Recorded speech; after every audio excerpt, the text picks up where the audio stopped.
Ese wari uzi ko urukwavu rushobora kugira ikibazo gikomeye kubera kubura amazi nubwo rwaba rufite ibiryo bihagije? Aborozi benshi bibaza bati urukwavu rumwe runywa amazi angana gute ku munsi? Ese urukwavu ruto runywa kimwe n'urukuze? Ese urukwavu ruhaka cyangwa rwonsa rwo rukeneye amazi angana iki? Kandi se muri ibi bihe by'izuba amazi tugomba kuyongera?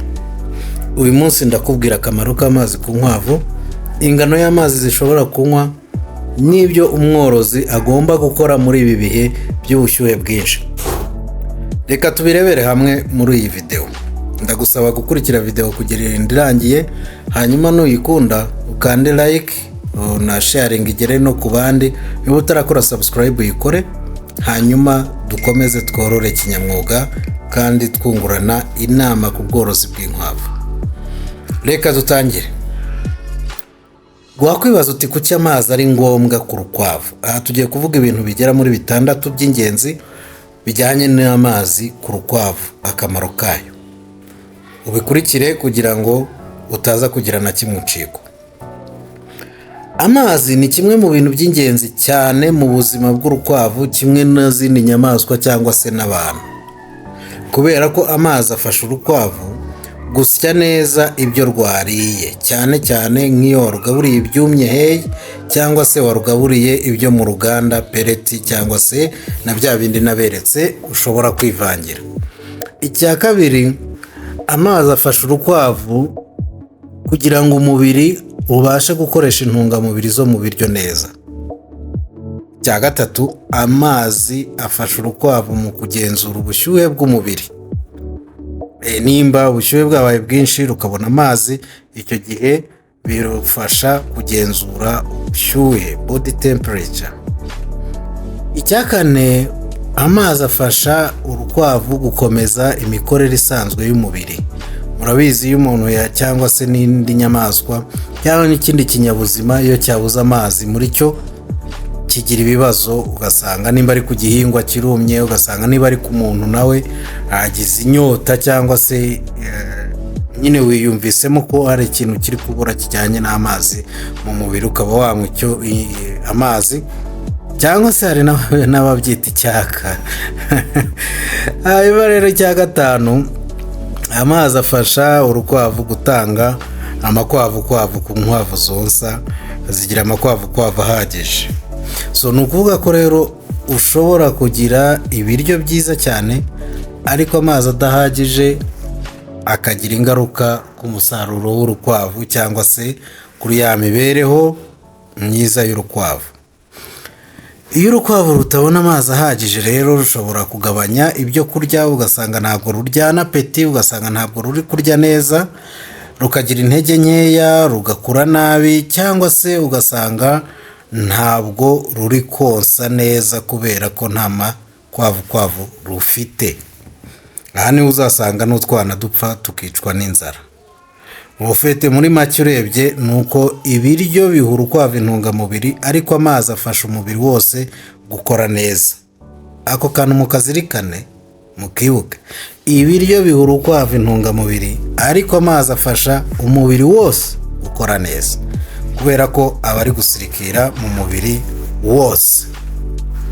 Reka turebe ingingo ya kabiri, nuko urukwavu runywa amazi. Wakwibaza ngo urukwavu runywa amazi angana gute? Nkuko benshi bajya babimbaza batazi yuko n'urukwavu runywa n'amazi rwose, bakavuga ati se rwanywa amazi angana iki?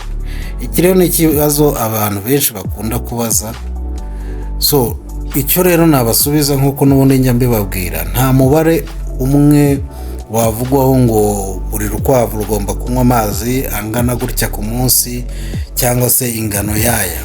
Ni ukuvuga ngo ingano y'amazi urukwavu runywa ishobora guterwa n'imyaka yarwo uko rungana. Niba ari akana ntabwo kanywa kimwe n'urukuru cyangwa se n'urushashi, nimba ruhaka ntabwo rwanywa kimwe n'urutahaka, nimba rwonsa ntabwo rwanywa kimwe n'urutosa. Bigaterwa nanone n'uburemere ibiro urukwavu rufite. Murabizi ko tugira inkwavu z'uburemere butandukanye, hari iz'inyama, hari n'iz'imbyeyi, rero zose usanga zinywa ku buryo butandukanye. Hari ubwoko bw'ibiryo rurya. Iyo narabibabwiye, iyo ruri kurya hey cyangwa se ruri kurya ibyo mu ruganda pellets rukenera kunywa amazi menshi, ariko iyo ruri kurya ibiryo ibyatsi bibisi birimo amazi menshi akenshi ntabwo rushobora kunywa amazi kuko ruba rwayabonye muri bya biryo. Nimba rero ruhaka nabwo rushobora kunywa amazi menshi, niba rwonsa rukenera amazi menshi yisumbuyeho, nimba turi mu bushyuhe buri aho zororewe hari ubushyuhe bwinshi rukenera amazi menshi, ndetse n'amazi aba ari mu biryo cyangwa se mu byatsi zirya. Ibyo ngibyo rero urumva byose bishobora gutuma urukwavu rugira ingano runaka y'amazi runywa. Nk'igipimo rusange rero urukwavu rukuze rushobora kunywa hafi hagati ya mililitiro 100 na mililitiro nka 300 z'amazi ku munsi, ariko mu bihe bishyushye cyangwa se ku nkwavu zonsa ibyo zinywa bishobora kwiyongera cyane cyangwa se ku nkwavu zihaka. Niyo mpamvu tutagomba gufata nka gahunda ihamye ngo urukwavu rwose rugomba kunywa mililitiro 100 cyangwa mililitiro 200 ku munsi, ahubwo icy'ingenzi ni uguha urukwavu amazi meza kandi akaboneka igihe cyose. Iyo rugize inyota ruragenda rugasomaho, ntuzahangayike rwose. Amazi aba agomba kwirirwamo, ibyo nta n'ikibazo biteye, nicyo cy'ingenzi umuntu agomba kumenya. Ikibazo cya gatatu rero ushobora kwibaza ngo bigenda bite mu gihe cy'izuba nk'iki gihe turimo. Aha ndahibanda cyane kuko nicyo gihe turimo cy'izuba. Icyo nababwira ni uko iyo ubushyuhe bwiyongereye urukwavu narwo rushobora kongera gukenera amazi. Murabizi natwe rega tujye turuzifata nk'abantu, natwe mu gihe cy'izuba inyota iratwica cyangwa se n'icyaka kikiyongera, murabizi. Niyo mpamvu rero umworozi adakwiye kuvuga ati nari nasize amazi mu gitondo ndaza kuyasubiramo ejo. Biba byiza mu gihe cy'izuba ko ugomba gusuraho amazi wayashyize akenshi muri twa tunywero twayo, ukareba niba amazi akirimo cyangwa se niba atanduye cyangwa se niba umuyoboro udafunze kuri bakoresha ziriya automatic drinkers, ukareba niba umuyoboro utifunze cyangwa se niba nipo ziri gukora neza, turiya zikururiraho. Ukareba rero yuko nta nkwavu rusigaye rudafite aho runywera, ukabirebaho kugira ngo narwo zose ubuzi ko zabashije kugera kuri ya mazi, kuko ikibazo ntabwo ari ukuziha amazi rimwe gusa, ahubwo ikibazo ni ukureba niba amazi azigeraho igihe cyose zishobora kuba zayakenera. Hanyuma reka turebe ikibazo cya kane. Baribaza ngo bigenda bite iyo urukwavu rutabonye amazi ahagije. Aha nakubwira ngo hari ibintu ushobora kubona iyo rutabonye amazi ahagije. Mbere yo gukomeza kuri iki cya kane ndakwibutsa gukanda subscribe niba utarayikora, hanyuma wandike muri YouTube ngo Smart Farmers Africa, hanyuma naho ugenda ukore subscribe, uzasanga ibiganiro byacu n'ubundi biri mu rurimi rw'icyongereza ariko biba byumvikana, kandi naho hatambuka ubumenyi bwihariye ni ku kijyanye n'inkwavu gusa. Mbibutsa ko dufite imfashanyigisho ku bworozi bw'inkwavu, uwayikenera yatuvugisha 0788 21 41 16. Rero bya bintu ushobora kubona ko rwatangiye kugabanya kurya, nta peti rugira. Amazi n'ibiryo bifitanye isano cyane. Iyo amazi adahagije urukwavu rushobora kugabanya ibyo kurya ukabona ntago rufite apeti yo kurya. Kandi narabibabwiye iyo rutari kurya neza ukabona rutari no kunywa amazi, ushobora kurufata ugakoresha serenge ukaruha kugira ngo rwongere rugire gute rugaruke ku murongo neza. Ikimenyetso cya kabiri uzabona rushobora kugira intege nkeya. Urukwavu rushobora gutangira kutaba rufite imbaraga nk'uko byari bisanzwe, rudataragurika, rutabona rutarifite imbaraga, kubera yuko nyine ruba rwabaye desiderate, ruba rwakamutse, ruba rwashizemo amazi. Niyo mpamvu rero ari amazi ni ingenzi ku mubiri w'urukwavu. Icya gatatu kimenyetso bizakubwira nuko nko ku rukwavu rwonsa amakwavu ashobora kugabanyuka, ariho hahandi uzabona abana bajya konka urukwavu rugataruka rugahunga abana. Ni ukuvuga rero ntabwo ruba rugifasha gukora amakwavu ahagije, ari byo bishobora kugira ingaruka kuri ba bana, ugasanga ba bana barapfuye cyangwa se ntabwo bari gukura neza. Ikimenyetso cya kane rero, ubushyuhe bushobora kurushaho kugira ingaruka nyinshi kuri rwa rukwavu, cyane cyane muri iki gihe cy'izuba. Ushobora kubura amazi bigatera ikibazo gikomeye, ariyo mpamvu amazi ari kimwe mu bintu byo kwitaho cyane cyane muri iki gihe turimo. Reka turebe ku kibazo cya gatanu. Wakwibaza ngo ni ibiki wakora muri iki gihe cy'izuba? Reka ahangaha nkubwire ibintu bigera kuri 6 by'ingenzi ushobora gukora muri iki gihe cy'izuba. Ikintu cya mbere, amazi agomba kuba aboneka buri gihe. Ntukemere ko urukwavu rumara igihe kirekire rudafite amazi yo kunywa. Oya, ni amakosa mabi cyane. Icya kabiri, jya usuzuma amazi kenshi. Mu gihe cy'izuba ntukarebe drinka rimwe gusa ku munsi, jya uyisuzuma kenshi gashoboka, cyane cyane niba ufite inkwavu nyinshi. Hanyuma icya gatatu, amazi agomba kuba ameze neza, asa neza. Ntabwo inkwavu zose zishobora kunywa amazi ayo ari yo yose, ahubwo amazi yanduye ashobora gutera n'ibindi bibazo nk'indwara.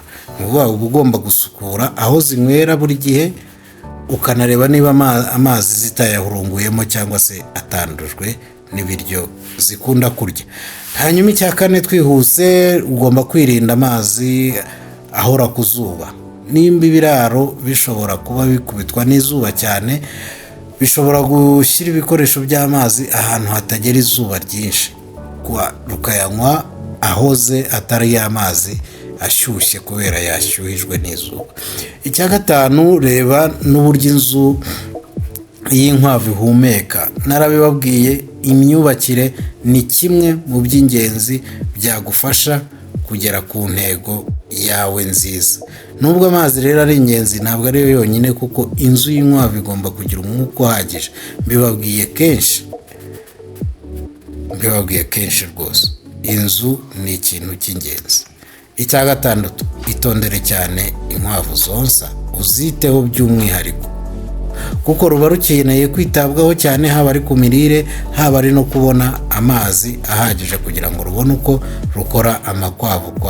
Niyo mpamvu udakwiye rero na rimwe kureka ngo rumare igihe rudafite amazi yo kunywa. Tunyarukire ku kibazo cya gatandatu mbere y'uko tujya ku kibazo kibanziriza icya nyuma. Wakwibaza ngo ese ibyatsi bishya ntibyaba bihagije? Ibyatsi bishya ubwo turavuga bya bindi ntago bitose, ntago bigize gute, ariko bya bindi bikiri fresh, bya bindi ukiva kwahira. Ni ukuvuga ngo hari aborozi kenshi bakunda kubibaza cyangwa se bakunda kubikora ko inkwavu zabo baziha ibyatsi bibisi, ariko amazi ntaba akenewe cyane ntiziyanywe. Ibyatsi bibisi bishobora kuba birimo amazi menshi, ariko ntabwo bisimbura amazi yo kunywa.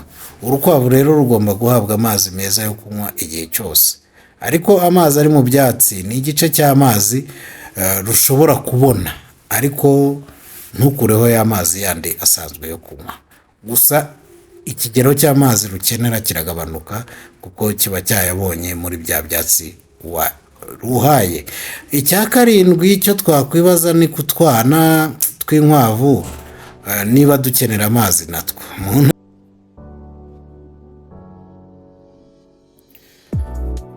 Aha twakwibaza ngo ese utwana tw'inkwavu two dukenera amazi?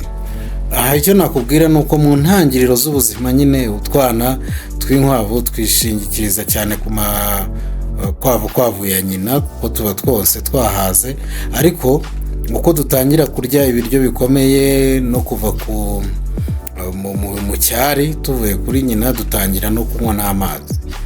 Dutangira kunywa amazi iyo tuyabonye hafi, nyine niko kwa kundi zitangira kwiga nyine kuyanywa zikiri ntoya. Niyo mpamvu rero uko twana dukura ugomba kubaha uburyo bwizewe nyine bwo kubona amazi, kandi rero nanone icyo nakubwira ni uko niba ukoresha Drinker ugomba kumenya neza ko utwana dushobora kuyigeraho neza kandi nta kaga cyangwa se ikibazo dushobora guhura nacyo cyangwa se tukaba twazadukomeretsa. Ubwo rero ni ukuvuga ngo utwana natwo dukenera ya mazi yo kunywa, uko nyine igenda inywa natwo tugenda tuyigiraho gahoro gahoro, cyane ko nababwiye yuko akenshi iyo dutangiye kurya biba byiza niyo dutangije kuri heyi aho kugira ngo dutangize ku biryo byoroheje cyane biriya by'ibyatsi bikiri bibisi. Reka rero turebeye ku ngingo ikurikiye ku makosa akomeye tujya dukora aborozi.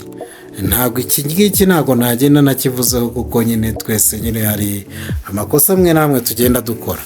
Ni ukuvuga ngo ikosa rya mbere ni ugutegereza ko urukwavu rutangira kugaragaza ikibazo kugira ngo uruhe amazi. Iyo rwatangiye gucika intege cyangwa kugira bya bibazo twagize kuvuga, nibwo dutangira gutekereza ngo turakora iki n'iki.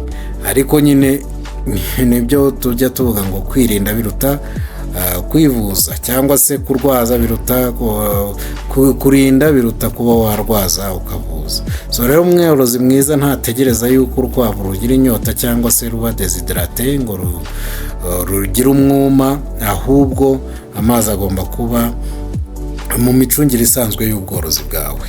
So rero amazi si umuti uha urukwavu iyo rumaze kugira ibibazo, ahubwo amazi ni igice cy'ubworozi bwa buri munsi. Ndakasubiramo aka kantu ugafate mu mutwe, amazi ko atari umuti uha urukwavu iyo rwamaze kugira ikibazo, ahubwo ni igice cy'ingenzi cy'ubworozi bwa buri munsi. Aha mu kugana ku musozo rero wakagombye kwibaza ngo iyo usuye inkwavu zawe wakwibaza iki? Hari ibintu bingahe bitandatu by'ingenzi ngiye kukubwira uba ugomba kwibaza buri munsi niba ugiye mu ifamu yawe. Ikintu cya mbere ugomba kwibaza ngo ese buri rukwavu rufite aho runywera? Icya kabiri, ese amazi aracyarimo?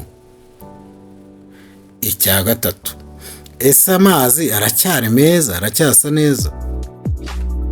Icya kane, ese Drinker irakora neza ku bantu bakoresha automatic Drinker? Icya gatanu, ese inkwavu ziri kunywa nk'uko bisanzwe? Ibi nabyo ukabyibaza. Icya gatandatu cya nyuma, ese ubushyuhe bw'uyu munsi bwazamutse ukurikije ikirere uko kimeze, ukurikije ibiraro byawe uko bimeze, ukareba uko usubiza kino kibazo. So niba usubiza rero ibi bibazo buri munsi, ugamije cyane cyane kugera ku ntego y'ubworozi bwawe, kandi nanone ugabanyije ibyago bishobora guterwa no kubura amazi ku nkwavu zawe. Nkaba nasoza nkubaza ngo none se urukwavu runywa amazi angana iki ku munsi?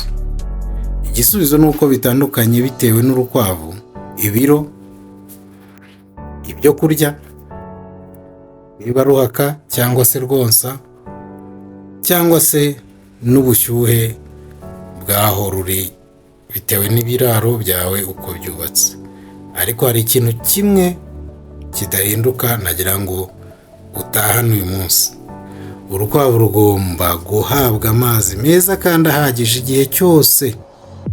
Ako kantu gafate mu mutwe, nta kwita ku ngano ngo runywe iki rugira gutya na gutya, ahubwo menya ko rugomba guhabwa amazi meza kandi ahagije igihe cyose.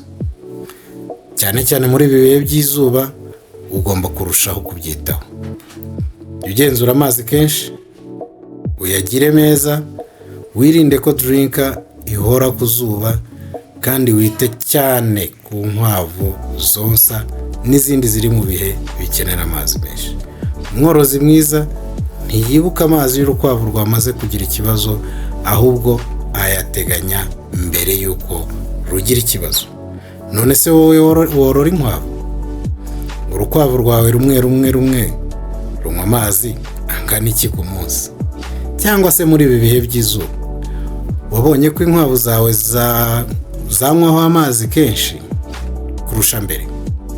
Andika igitekerezo cyawe muri komenti kuko ibyo ubona mu bworozi bwawe bishobora gufasha n'undi mworozi. Niba iyi video rero igufashije, kanda like, wisangize n'abandi borozi b'inkwavu, kandi ukurikire Iwacu Connect kugira ngo dukomeze gusangira ubumenyi bufasha umworozi kongera umusaruro. Ubworozi bwiza, umusaruro mwiza. Turi kumwe, tubonane muri video itaha.